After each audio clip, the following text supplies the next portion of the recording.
গণ সজাগতা অভিযান আমি কাৰ্যসূচী অব্যাহত ৰাখিছোঁ। প্ৰথমে আমাৰ চিৰাং জিলাত হৈছিল, ইয়াৰ পিছত কোকৰাঝাৰত হ'ল আৰু যোৱাকালিৰ পৰা আমি বাক্সা জিলাত খাৰিজাৰ পৰা আৰম্ভ কৰি আজি দ্বিতীয় দিন আৰু আমি নিকাচিত আহি পাইছোঁহি। অহাকালি আমাৰ গড়েশ্বৰত এই কাৰ্যসূচী সমাপ্ত হ'ব, তাৰপিছত ওদালগুৰিত আমি এণ্ট্ৰি কৰিম। 4টা মূল বিষয়বস্তু লৈ পেলাই আমি এই কাৰ্যসূচী অব্যাহত ৰাখিছোঁ। প্ৰথম কথাটো হ'ল যে মাটি বাৰী বা ভূমিৰ ওপৰত আমাৰ জনজাতি বা জনগোষ্ঠীয় লোকসকলৰ এটা সজাগতা বৃদ্ধিৰ কাৰণে আমি এইটো হাতত লৈছোঁ। জনজাতি বেষ্টনী আবেষ্টনী যোনটো ৰক্ষা কৱচ হয় ট্ৰাইবেল বেলেন্স ব্লক, ইয়াৰ ওপৰত এতিয়াও আমাৰ মানুহখিনিয়ে সজাগ আৰু সচেতন নহয়।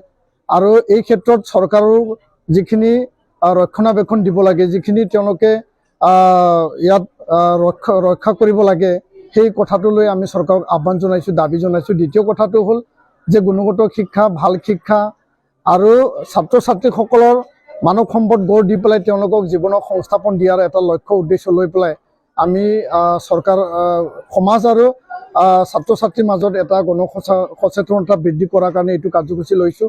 3 নম্বৰ বিষয়টো হ'ল যে সমাজ বিৰোধী বা সমাজৰ বেআইনী যিবিলাক কাৰ্যকলাপ, ড্ৰাগছ, মদ ভাং জোৱা বা ডাইনী প্ৰথা বা বাল্য বিবাহ আৰু মানুহ সৰবৰাহ, এইবিলাক সমাজত এতিয়াও চলি আছে।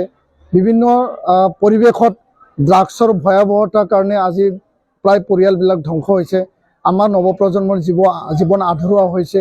তো এই বিষয়বস্তু সমাজৰ মাজত আমি লৈ গৈছোঁ আৰু যিবিলাক আমাৰ গাঁও মানে কমিটি আছে বা ধৰ্মীয় যিবিলাক সংগঠন আছে তেওঁলোকেও আগভাগ ল'ব লাগিব।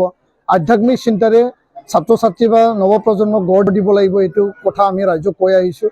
4 নম্বৰ বিষয়টো হ'ল যে শান্তি চুক্তি হৈ গ'ল আৰু শান্তি চুক্তিৰ পিছতো বহুখিনি নেতা আৰু কেডাৰ, সন্মানীয় ৰঞ্জন মেমাৰীকে ধৰি পেলাই আন কেডাৰ নেতা 60-70 জন এতিয়াও জেলত আবদ্ধ হৈ আছে আইনী মেৰপেচ বা আইনী জটিলতাৰ কাৰণে।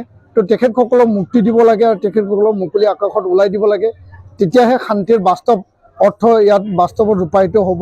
তো এই 4টা বিষয়বস্তু লৈ আমি গাঁৱে ভূঞে আমি সোমাইছোঁ, ৰাইজৰ লগত আমি আলাপ আলোচনা কৰিছোঁ, ছাত্ৰ ছাত্ৰীক লগ ধৰিছোঁ আৰু বিপুল সঁহাৰি আৰু আদৰণি আমি ৰাইজৰ পৰা পাইছোঁ।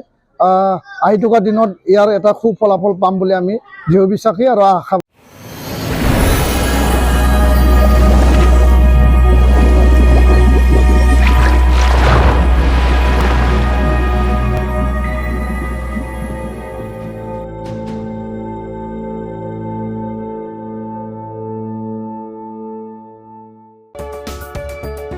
नोंथाङा गोबां रां आर्जिनो गोसो जादों नामा? जुदि गोसो जादों अब्ला नोंथांनि थाखाय मोजां खौरां। New India technologies master franchise all Assam ATM service Hitachi ATM and Tata Indicash ATM फसंनानै नोंथाङाबो गोबां रां बुथुमनो हागोन। लाइमोनफोरनिफ्राय जागायनानै बैसो जानाय गासिबो बैसोनि सुबुंफोरानो बे फालांगिजों गोरलैनो रां आर्जिनो हागोन। नोंथांनि गामियावबो बे एटीएम मेसिनखौ फसंनानै नोंथाङाबो मुलाम्फा मोननो हागोन। बांसिनै मिन्थिनो थाखाय 7002005072 एबा 9401230135 जानबुं अनजिमायाव दिनैनो सुलाद ला।